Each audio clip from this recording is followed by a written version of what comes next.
Buenos días, soy la doctora Vitar, soy médica pediatra, soy pediatra del Hospital Alexander Fleming y hoy vamos a hablar de bronquiolitis, neumonía y asma en pediatría. Bronquiolitis es el primero o segundo episodio de sibilancias asociado a manifestaciones clínicas de infección viral en un menor de 2 años. Se caracteriza por ser una inflamación difusa y aguda de la vía aérea inferior que se expresa por una obstrucción de la pequeña vía aérea y que puede presentarse en cualquier momento de la vida, pero es más frecuente en niños menores de 2 años, especialmente entre los niños que tienen 3 y 6 meses de edad. Si bien es una enfermedad frecuente, en algunos casos puede ser grave. Se presenta más frecuentemente en otoño e invierno y el agente etiológico más frecuente es el virus sincicial respiratorio, que es un patógeno de distribución universal del que se conoce un serotipo y 2 subgrupos A y B. Este virus es un virus muy sensible a la desecación y a la congelación, características que son fundamentales a la hora de enviar muestras de diagnóstico. Aparte, este virus tiene la característica de que no produce una inmunidad duradera.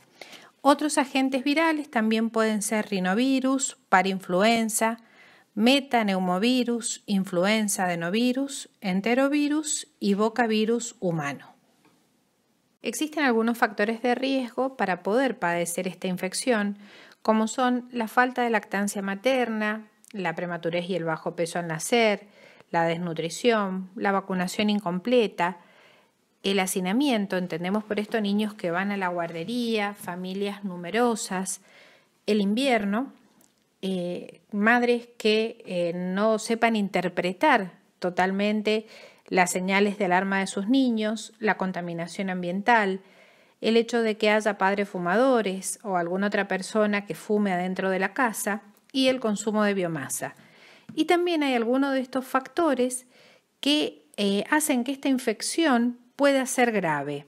Esto es que el niño tenga menos de 3 meses, que tenga alguna inmunodeficiencia o una cardiopatía congénita o alguna enfermedad pulmonar crónica. Nuevamente encontramos el bajo peso, la desnutrición y que a su vez padezca alguna enfermedad neuromuscular o parálisis cerebral o VIH. ¿Cuándo pensamos en que un niño tiene bronquiolitis? Generalmente nos refieren que 1 a 3 días previos este niño comenzó con un catarro de vías aéreas superiores, que tenía rinorrea, ahora presenta tos y fiebre escasa. Hay síntomas de obstrucción bronquial periférica como puede ser tos, taquipnea, retracción intercostal, expiración prolongada, sibilancias, rales, y estos pueden durar entre 4 a 6 días. Este niño, como presenta una alteración en la relación ventilación-perfusión, tiene mayor trabajo respiratorio y esto lo vamos a ver reflejado en el uso de sus músculos accesorios. A su vez, se reduce la función pulmonar y puede presentar una hipoxemia. La duración total de todos los síntomas es de alrededor de 10 a 12 días y la recuperación clínica completa demora entre 2 a 3 semanas. El mayor porcentaje de hospitalizaciones ocurre en niños que tienen menos de 6 meses.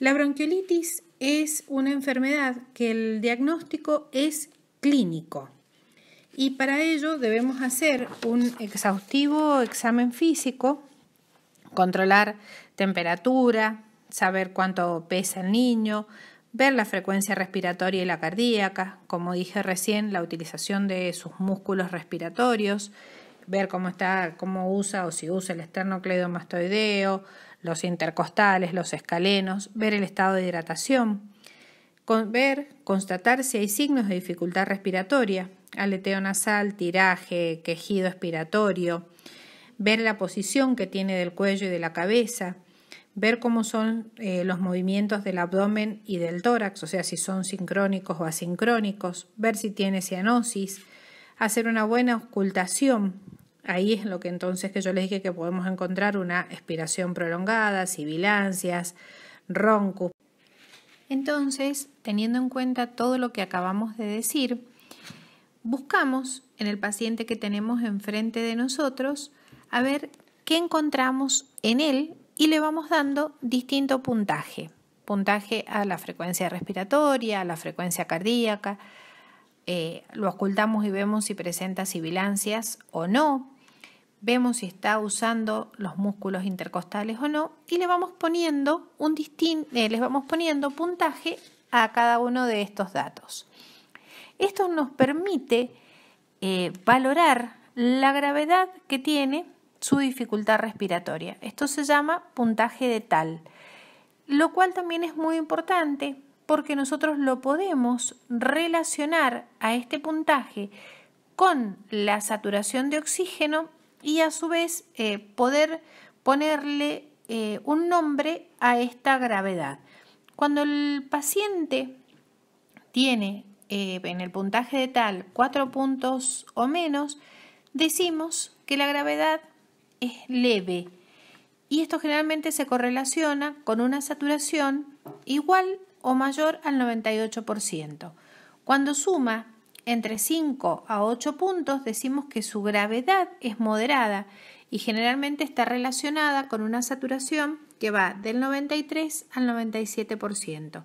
Y ya cuando este niño ha sumado o ha juntado 9 puntos o más, decimos que es grave y generalmente la saturación es igual o inferior a 92%. Como dijimos, el diagnóstico de bronquiolitis es clínico, pero en algunas situaciones podemos usar algunos exámenes complementarios, entre ellos la radiografía de tórax.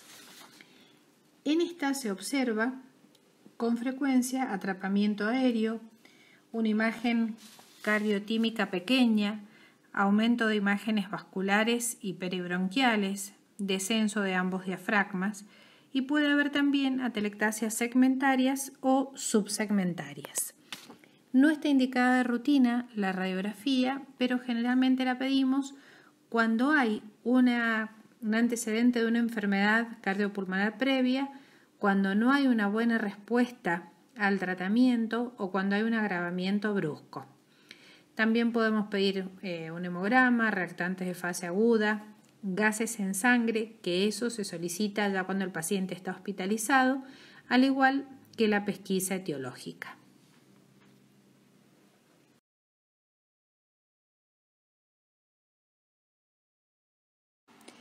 La bronquiolitis no tiene un tratamiento específico. El objetivo de las medidas terapéuticas es mantener la homeostasis del niño. Para eso buscamos una posición que debe ser la más confortable para él.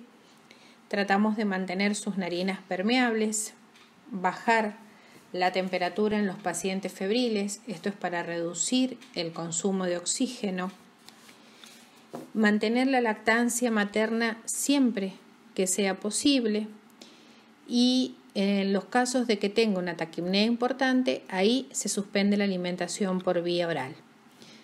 El uso de oxígeno, o sea, la oxigenoterapia, es cuando hay una saturación por debajo del 94% y ahí usamos oxígeno sin humidificar ni calentar. Con respecto a las drogas broncodilatadoras, lo que usamos es salbutamol, que puede ser en aerosol o en nebulizaciones. Con respecto a los corticoides, no hay una evidencia a favor de que los corticoides tengan un efecto beneficioso, por lo tanto no se utilizan. Y las nebulizaciones con soluciones salinas hipertónicas al 3% son utilizadas en la internación porque lo que hacen es aumentar la depuración mucociliar. La bronquiolitis no tiene un tratamiento específico. El objetivo de las medidas terapéuticas es mantener la homeostasis del niño. Para eso buscamos una posición que debe ser la más confortable para él. Tratamos de mantener sus narinas permeables, bajar la temperatura en los pacientes febriles, esto es para reducir el consumo de oxígeno, mantener la lactancia materna siempre que sea posible, y en los casos de que tenga una taquipnea importante, ahí se suspende la alimentación por vía oral.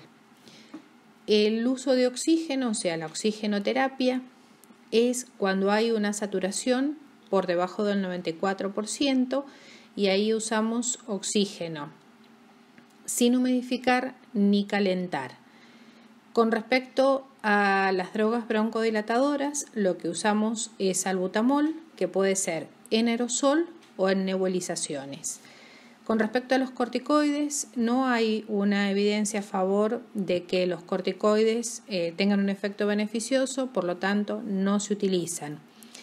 Y las nebulizaciones con soluciones salinas hipertónicas al 3% son utilizadas en la internación porque lo que hacen es aumentar la depuración mucociliar.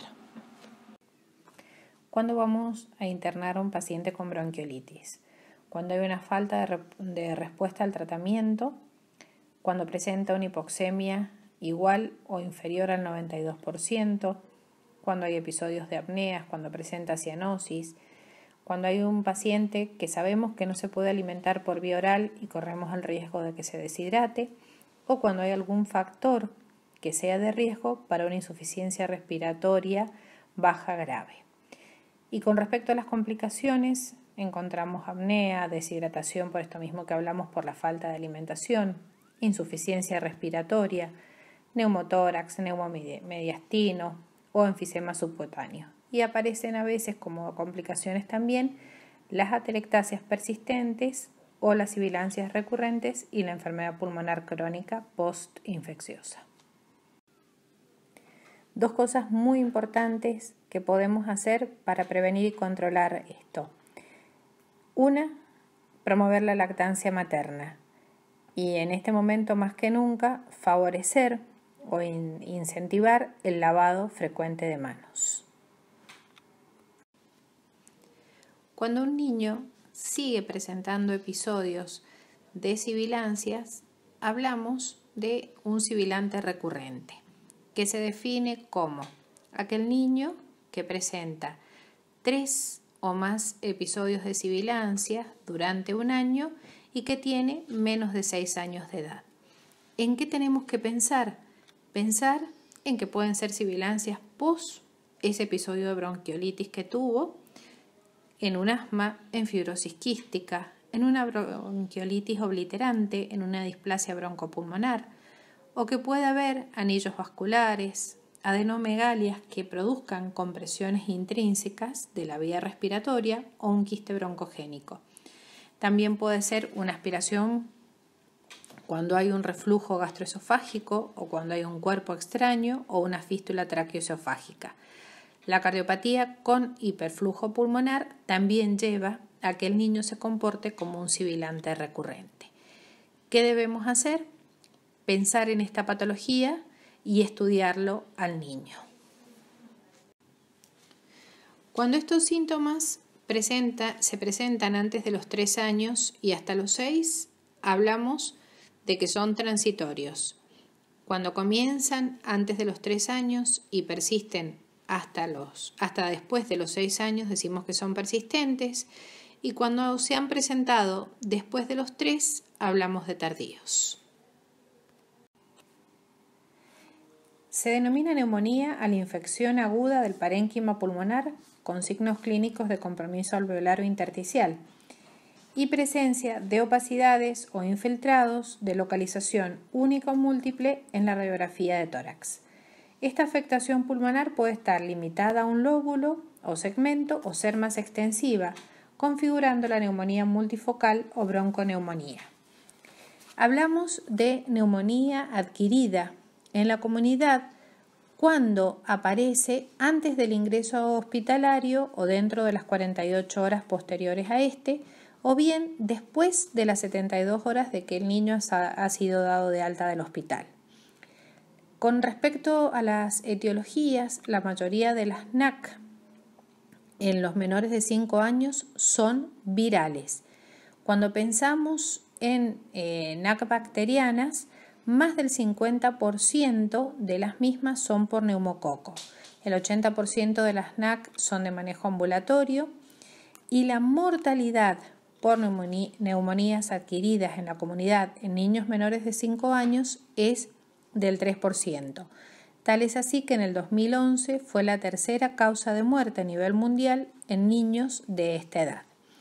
Además, la mortalidad por NAC con hemocultivo positivo para Streptococcus pneumoniae es del 5,4%.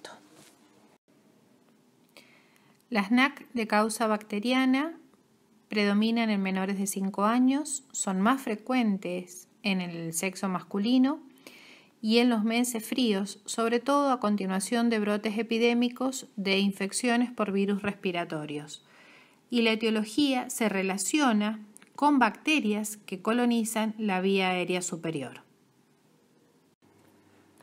Acá les muestro un cuadro para que vean cuáles son los agentes etiológicos más frecuentes según el grupo etario. Para la OMS existen algunos factores de riesgo para las NAC, en particular para las formas graves, que serían el bajo peso al nacer, la falta de amamantamiento durante los primeros 12 meses de vida, el hacinamiento. Aquí consideramos que vayan a la guardería, al jardín maternal, el hecho de dormir más de 3 personas en una misma habitación, la desnutrición, la falta de vacunación, sobre todo la ausencia de los esquemas para coqueluche y para sarampión. Por eso es que yo les dejé un esquema de vacunación para que siempre revisen y siempre pregunten que los niños tengan todas las vacunas que corresponden para su edad. Otro de los factores de riesgo es la combustión de biomasa, la consulta tardía a un servicio de salud cuando aparecen síntomas respiratorios, el compromiso inmunológico y en algunos países también se considera el déficit de vitamina A.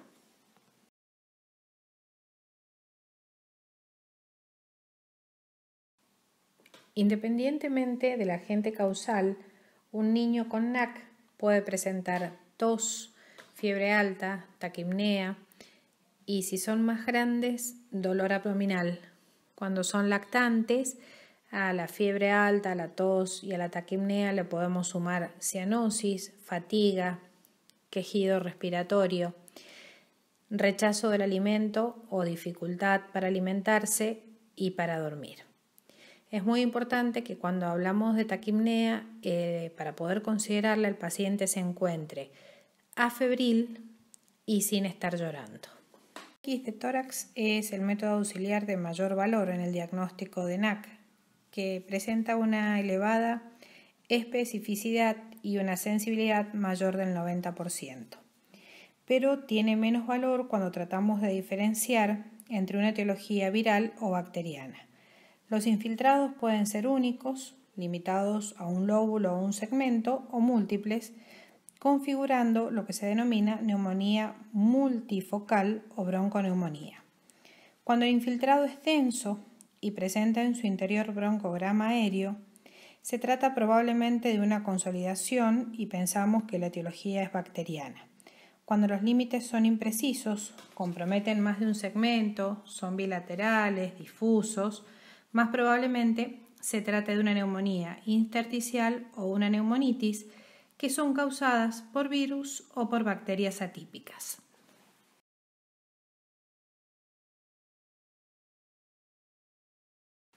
A pesar de los grandes avances terapéuticos, el impacto social del asma es aún importante. El asma puede afectar la calidad de vida, es una de las causas más frecuentes de ausentismo escolar y laboral, así como de restricciones en la actividad física. En el área de salud pública, el asma es causa de un gran número de consultas ambulatorias, de consultas en los servicios de emergencia y hospitalizaciones que generan altos costos para el sistema de salud. Para una neumonía son pacientes menor de 3 meses, inmunocomprometidos, falta de respuesta al tratamiento antibiótico a las 48-72 horas, que el paciente llegue con una alteración del sensorio o con convulsiones, que tenga una dificultad respiratoria moderada grave, que haya patologías de base como los cardiópatas, los que tienen enfermedad pulmonar crónica, los pacientes con diabetes, los desnutridos, cuando ya la desnutrición es moderada y tienen menos de un año, o los desnutridos graves, las neumonías complicadas y en aquellos casos en que el paciente no va a poder cumplir el tratamiento, las pautas que se le indican en su domicilio, también el paciente debe quedarse internado. Con respecto al tratamiento, tenemos medidas generales como es mantener un buen estado de hidratación, usar antitérmicos en los pacientes febriles, oxigenoterapia en los pacientes que se encuentran internados y que saturan 92 o menos %. Y con respecto al tratamiento antibiótico, depende si es ambulatorio o está internado y si tiene más o menos de 3 meses. Un paciente internado menor de 3 meses, vamos a usar ampicilina más gentamicina. Un paciente mayor de 3 meses que lo vamos a internar, o sea que tiene criterios de internación, vamos a usar penicilina. Y en los pacientes ambulatorios, la droga de elección es amoxicilina. También tenemos algunas variables. Si nosotros estamos sospechando que el agente etiológico puede ser micoplasma, usamos claritromicina. En aquellos pacientes donde la neumonía es por aspiración, vamos a usar ampicilina o amoxicilina más ácido clavulánico. Y en los pacientes en que nosotros no encontramos respuesta al tratamiento, dijimos que, o sea, a las 48 o a las 72 horas no tiene una buena respuesta al tratamiento, lo vamos a internar y ahí la droga de elección es la ceftriaxona.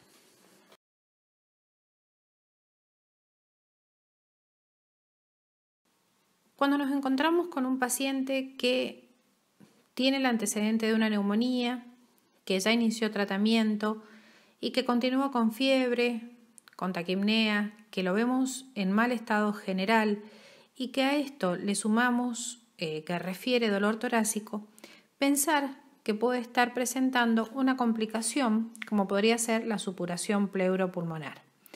Al examen físico generalmente vamos a encontrar disminución de las vibraciones vocales, disminución o abolición del murmullo vesicular y matidez al percutir columna y tórax. Es muy importante en estos casos repetir la radiografía de frente de tórax, pedir un perfil y un decúbito lateral del lado en que el paciente está refiriendo el dolor. Se completa con la ecografía. Si confirmamos que existe un derrame, hay que hacer la punción pleural. Se toman a su vez muestras de hemocultivos, se puede pedir una tomografía, se interna y acá el tratamiento antibiótico va a ser de 2 a 3 semanas.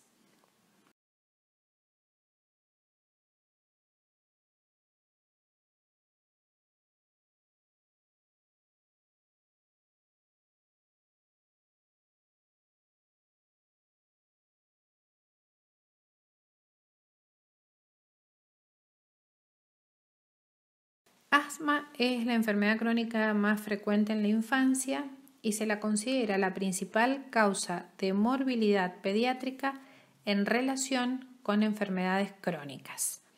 Es un trastorno inflamatorio crónico de las vías aéreas inferiores en el que intervienen varios tipos de células, en particular eosinófilos, mastocitos y linfocitos T.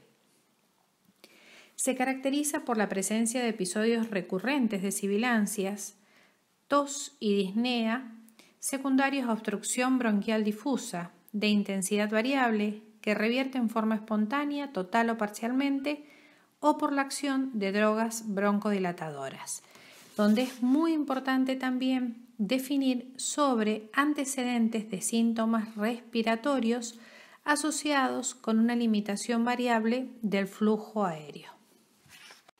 A pesar de los grandes avances terapéuticos, el impacto social del asma es aún importante.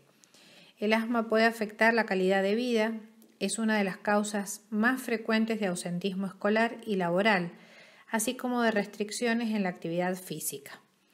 En el área de salud pública, el asma es causa de un gran número de consultas ambulatorias, de consultas en los servicios de emergencia y hospitalizaciones que generan altos costos para el sistema de salud. Los síntomas se pueden desencadenar ante una infección viral, ante distintos alergenos, el humo de tabaco, algunos irritantes químicos, como pueden ser los desodorantes, los perfumes, el ejercicio, típico en la escuela, la risa, el llanto o algunas situaciones de estrés.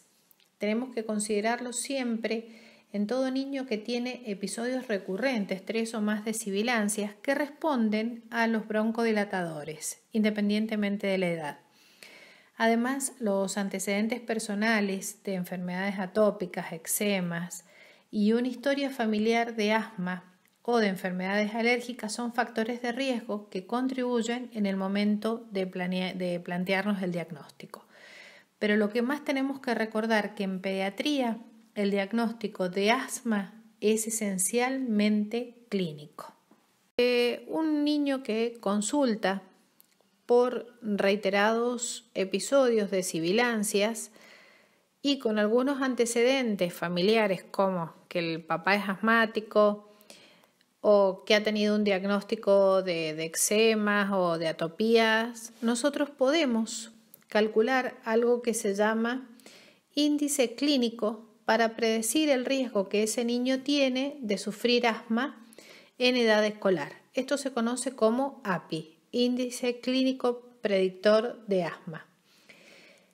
Para esto nosotros tenemos criterios mayores y criterios menores. Los criterios mayores son el diagnóstico de asma de uno de los padres o en los dos, el diagnóstico médico de eczema en el niño antes de los 3 años y tenemos criterios menores como son el diagnóstico de rinitis alérgica en niños menores de 3 años o sibilancias que no coincidan con resfríos. También esto es en niños menores de 3 años.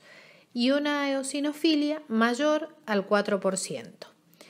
Cuando nosotros tenemos un paciente que refiere más de 3 episodios de sibilancias por año en los 3 primeros años de vida y cuenta con un criterio mayor o con 2 criterios menores, vamos a decir que tiene un API positivo. O sea, este niño tiene una alta probabilidad de padecer asma. Fíjense que cerca del 80% en edad escolar. Nosotros clasificamos al asma en intermitente, persistente leve, persistente moderada y persistente grave. Para ello es muy importante hacer una completa anamnesis e historia clínica.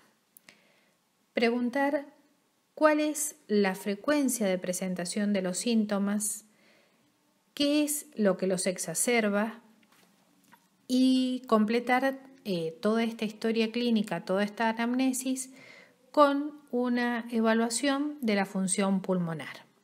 Así podremos saber frente a qué paciente nosotros nos encontramos parados.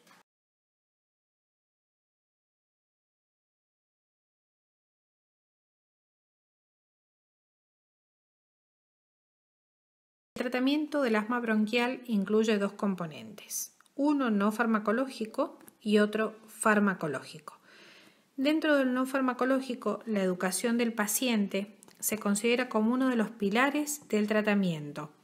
Es un proceso continuo cuyo objetivo es proporcionar tanto al paciente como a la familia la información necesaria y promover las conductas adecuadas para poder aplicar correctamente el plan de tratamiento.